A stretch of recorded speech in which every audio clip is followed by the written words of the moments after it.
Hello students, I am with another topic of genetics, that is the difference between DNA and RNA. Both DNA and RNA are nucleic acid, and this topic is specially on demand of Nehal Sharma. So let us start the topic, difference between RNA and DNA. तो हम genetics के बारे में पढ़ रहे हैं। Genetics के जो टॉपिक्स है वो कंटिन्यूस चलते रहे हैं। These topics may helpful to all students, +1, +2, all graduate students जिन्होंने कॉम्पिटिशन्स में जाना है, मेडिकल एंट्रेंस एग्जामिनेशंस है या कोई और एग्जामिनेशंस है जिसमें आप बायोलॉजी से रिलेटेड है, तो उसमें ये वाले टॉपिक्स जेनेटिक्स की स्पेशली हेल्पफुल होंगे। तो स्टार्ट करते हैं difference between RNA and DNA. अब डीएनए क्या है? डीऑक्सी राइबोन्यूक्लिक एसिड, और आरएनए क्या है? Ribonucleic acid.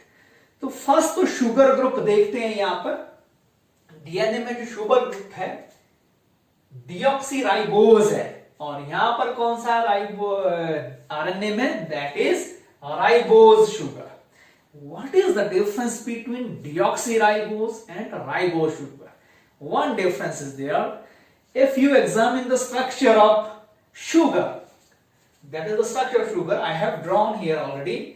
This is the first position, second position, third position, fourth position, fifth position. 5 positions के कार्बन है, 1 2 3 4 5। ठीक है। अब ये जो कार्बन है, मान लो पहले वाले कार्बन को ले लें, इसके बोथ साइड क्या है? बॉन्डिंग है। ये देखो, एक हाइड्रोक्सिल बॉन्ड बना है और दूसरा हाइड्रोजन बॉन्ड बना है। ठीक है। जब हम सेकंड पोजीशन में जाते हैं तो दोनों हाइड्रोजन बॉन्ड है, थर्ड में जाते हैं एक हाइड्रोक्सिल एक हाइड्रोजन है, फोर्थ में जाएगा हाइड्रोजन है, फिर ये आगे कनेक्ट है यहां पर ऑक्सीजन के साथ जो शुगर ग्रुप का। अब यहां पर ये स्ट्रक्चर डीऑक्सीराइबोज है। क्यों? यहां पर जो हाइड्रोक्सिल ग्रुप होना चाहिए था वो नहीं है, ऑक्सीजन रिमूव्ड हो गया है, lack of oxygen, that is why it's called deoxy. ठीक है ना। इस लिस्ट को क्या बोलते हैं? Deoxyribose sugar.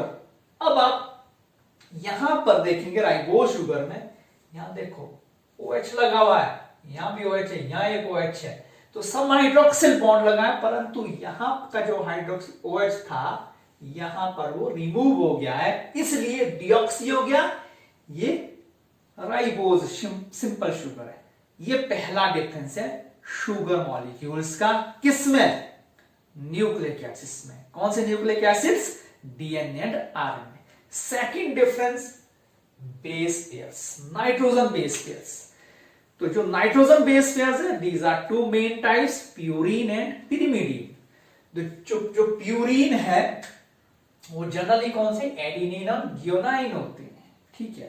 जो पिरिमिडीन है, मैं डीएनए की बात कर रहा हूं, डीएनए में कौन कौन से? एडिनिन एंड ग्यूनिन है। ठीक है। अब पिरिमिडीन में कौन से हैं? Thymine and cytosine. ये दो बेस पेयर्स, 4 बेस पेयर्स है, प्यूरिन एंड पिरिमिडीन। ये 4 बेस पेयर्स कहां है? आपके डीएनए में।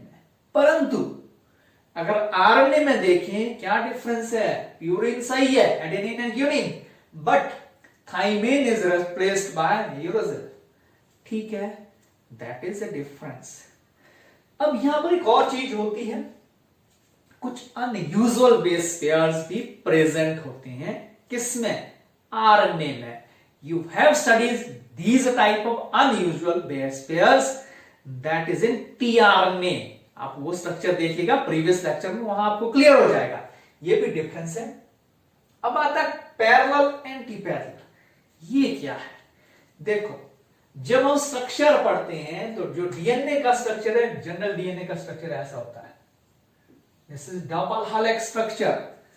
2 स्ट्रैंड्स है, वो आपस में क्या कर रहे हैं? डबल हेलिक्स है। ठीक है ना। जब डीएनए पढ़ा था, एक दूसरे के ऊपर राउंड करते हैं और एक दूसरे के साथ हाइड्रोजन बॉन्डिंग से फ्यूज्ड हैं। ठीक है ना, जुड़े हुए हैं एक दूसरे से हाइड्रोजन बॉन्डिंग से, ये जुड़े हुए हैं, तो डबल स्ट्रैंडर्ड स्ट्रक्चर है। तो अगर इसका ये 5 प्राइम एंड है इस स्ट्रैंड का, तो इसका ये वाला एंड क्या होगा, 3 एंड, और दूसरा यहां से 5 एंड स्टार्ट होगा और ये क्या होगा इसका 3 एंड, ठीक है। मींस इस तरह की स्ट्रैंडिंग है, एक 5 एंड यहां है, दूसरे का 3 होगा, तो दूसरे का 5 यहां है तो यहां 3 हो जाएगा। तो इस तरह का स्ट्रक्चर एंटी पैरेलल, एक दूसरे के पैरेलल, जैसे ये दो, ये है हमारे पास पेन्स है, देखो इसका ढक्कन यहां, इसका यहां, ये एंटी पैरेलल है, ठीक है। अब हम चलते हैं किसमें, ये एंटी पैरेलल था डीएनए में, सॉरी एंटी पैरेलल था डीएनए में। अब हम चलते हैं यहां पर आरएनए में। आरएनए में क्या जो स्ट्रैंड है, जनरली आप देखेंगे जब आपने आरएनए पढ़ा था, अब होता क्या है, यहां पर सिंगल स्ट्रैंड है जनरली, पर वो हाईली कॉइल्ड है, फोल्डिंग है उसमें बहुत ज्यादा, और लूप्स बन जाते हैं बीच बीच में, ऐसे लूप्स बन जाते हैं। जो लूप्स बन जाते हैं वहां पर जो बेस पेयर है, कई बार वो एक दूसरे के साथ बॉन्डिंग कर लेते हैं, अदरवाइज पूरा स्ट्रैंड कैसा है, सिंगल स्ट्रैंडर्ड है। परंतु टीआरएनए में क्या देखा था आपने, क्लोवर लीफ इस तरह का था, कुछ इस तरह का। अब जो ये वाला स्ट्रैंड था, इसमें बेस पेयर्स हो सकते हैं, ठीक है, परंतु जो लूप्स है उसमें बेस पेयर तो होंगे, परंतु उसमें पेयरिंग नहीं होगी, आपस में हाइड्रोजन पेयरिंग नहीं होगी, ठीक है। तो यहां पर एंटी पैरेलल है, यहां पर ऑलमोस्ट पैरेलल है, एक ही स्ट्रैंड चलता है यहां पर। फिर चलते हैं, दो तरह की बॉन्डिंग्स होती है यहां पर, जब आपने डीएनए पढ़ना है चाहे आपने आरएनए पढ़ना है, there is backbone, that is phosphodiester bond. Now, what is phosphodiester bond? First, we will study definition, that is, in each chain, the phosphate component carried by carbon atom at position 5. ठीक है ना, position 5, ये position 5 है, ये carbon atom position 5 का, position 5 of the sugar in 1 nucleotide, ठीक है। Nucleotide था यहां से नीचे यहां तक, ये अलग से न्यूक्लियोटाइड है, इसका जो 5 एंड है, कार्बन जो 5 एंड का कार्बन है दूसरे न्यूक्लियोटाइड का, joint with phosphodiester bond to hydroxyl component of C3 carbon और नेक्स्ट न्यूक्लियोटाइड, ये दूसरा न्यूक्लियोटाइड है, उसके 3 एंड पर ज्वाइन करा ये ऑक्सीजन के साथ फॉस्फेट। तो ये पूरे का पूरा 3 और 5 ये क्या बना रहा है, phosphodiester bond. Means you can say it connects to nucleotides to each other. एक का शुगर का 5वां नंबर और दूसरे न्यूक्लियोटाइड का 3रे नंबर का जो कार्बन है, वहां पर जो हाइड्रोक्सिल है या ऑक्सीजन लगा उसके साथ यहां पर क्या ये बॉन्डिंग कर लेता है। इसको क्या बोल देते हैं हम, फॉस्फोडाइएस्टर बॉन्ड। 3-5 बॉन्ड भी बोलते हैं इसको, ठीक है, दैट इज फॉस्फोडाइएस्टर बॉन्ड। ये सेम बॉन्डिंग कहां भी होगी, आरएनए में भी बिल्कुल सेम होगी। आरएनए सिंगल स्टैंडर्ड या डबल स्टैंडर्ड था, अंतर सिर्फ यही है। एक और बॉन्डिंग होती है दैट इज ग्लाइकोसिटिक बॉन्डिंग। ये किसके बीच होती है, the nitrogen molecule joint to sugar molecule by glycosidic bond. अब देखो, अब ये शुगर था हमारे पास, ये फर्स्ट एंड कार्बन, ठीक है ना, यहां से बेस पेयर अटैच होगा, first carbon of the sugar और बेस पेयर आपस में, बेस पेयर का नाइट्रोजन, मतलब कि CN बॉन्डिंग बोल सकते हैं। ये शुगर से है कार्बन और ये बेस पेयर से है नाइट्रोजन। इन दोनों के बीच जो बॉन्डिंग होती है उसको क्या बोलते हैं हम, ग्लाइकोसिटिक बॉन्डिंग बोलते हैं, ठीक है। इसमें भी क्या है, फर्स्ट कार्बन शुगर का अगर पिरिमिडीन है तो पहले नाइट्रोजन के साथ अटैच होगा, अगर प्यूरिन है तो 9 नंबर पर जो नाइट्रोजन होगा उसके साथ अटैच होगा first carbon of the sugar. तो इस तरह की बॉन्डिंग को ग्लाइकोसिटिक बॉन्डिंग बोलते हैं। ये भी दोनों में सेम होती है। Now fourth difference, DNA act as a genetic material, as you know. Most of the DNA found in nucleus, ये याद रखना है। परंतु सेमी ऑटोनोमस बॉडी भी होती हैं कुछ सेल्स की, जैसे क्लोरोप्लास्ट और mitochondria, they have their own genetic material, that is the DNA। उनका अपना जेनेटिक मटेरियल होता है, ठीक है। तो वहां भी कुछ क्वांटिटी DNA की प्रेजेंट होती है।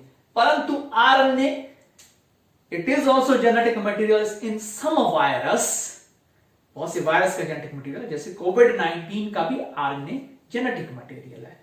तो ये साइटोप्लाज्म में है या न्यूक्लियस में, दोनों में हो सकता है। उसके बाद है जो DNA है, एक स्पेशल रूल होता है, चार्गेफ रूल्स। चार्गेफ रूल्स क्या बोलता है? ये DNA उस रूल को फॉलो करता है, जबकि RNA उस रूल को फॉलो नहीं करता है। कौन से रूल को? चार्गेफ रूल से। क्या है चार्गेफ रूल? वो भी हम यहां पर डिस्कस करेंगे कि adenine and guanine is always equal to ग्यूसाइन and cytosine in numbers. Base pairs के नंबर एडेनाइन और जो थाइमाइन है वो हमेशा साइटोसाइन और ग्यूनाइन के बराबर होते हैं नंबर में। पहला रूल ये है, वो बराबर होंगे दोनों, ठीक है। दूसरा क्या बताता है? Pyrimidine is always equal to purine. Pyrimidine हमेशा प्यूरिन के बराबर होगा अमाउंट में। अब पिरिमिडीन कौन सा है? Ag is equal to always T plus C। मतलब कि एडेनाइन और ग्यूनाइन को इकट्ठा कर लें, वो किसके बराबर है? थाइमाइन और साइटोसाइन के अमाउंट में। तीसरा, adenine is always equal to thymine, guanine is always equal to cytosine, ये भी अमाउंट में। किसमें? डीएनए में बोल रहे हैं सिर्फ हम। चौथा, ratio A plus T by G plus C, it is varies in all species। सब स्पीशीज का ये रेशो, कौन सा रेशो? A प्लस टी बटे G प्लस C सभी स्पीशीज का अलग अलग होता है। परंतु अगर सेम स्पीशीज के हैं then the ratio will be remain same. That is Chargaff rule. This rule is followed by DNA, not a such rule for the RNA. Next, replication. In next topic, I will take replication in detail. But for basic concept, replication is the process formation of DNA from DNA, means its duplicate copy। DNA की अपनी duplicate copy बनने को क्या बोलते हैं? हम replication बोलते हैं। ऐसी कोई प्रोसेस किसमें? RNA में नहीं होती। परंतु RNA में क्या होता है? एक सेपरेट प्रोसेस होती है, कहते हैं रिवर्स ट्रांसक्रिप्शन। अब ट्रांसक्रिप्शन आपको पता होना चाहिए, डीएनए से आरएनए बना, उसको ट्रांसक्रिप्शन बोलते हैं। अब आरएनए से आरएनए नहीं बना सकते हम, परंतु रिवर्स ट्रांसक्रिप्शन से हम बना सकते हैं। कैसे? ये डीएनए है, ये आरएनए है, आरएनए का रिवर्स ट्रांसक्रिप्शन हुआ, उससे डीएनए बना, और डीएनए का फिर रेप्लिकेशन से आरएनए बना। तो हम आरएनए इस प्रोसेस से बना सकते हैं। जेनेटिक मटेरियल हो गया। फिर दो एंजाइम्स होते हैं, डीएनएज एंजाइम और आरएनएज एंजाइम्स। इनका क्या काम होता है? डीएनएज एंजाइम होता है जब डिनेचरेशन होती है, जब टेम्परेचर बढ़ाते हैं या डीएनए को तोड़ना है, ब्रेक डाउन करना है, तो ये एंजाइम हेल्प करता है, डीएनएज एंजाइम। जब आरएनए को शॉर्ट सेगमेंट्स में तोड़ना है तो आरएनएज एंजाइम वर्क करता है। That is about the difference between RNA and DNA. In next topic we will take separate topic. It may be replication or it may be miscellaneous any other topic. Thank you so much.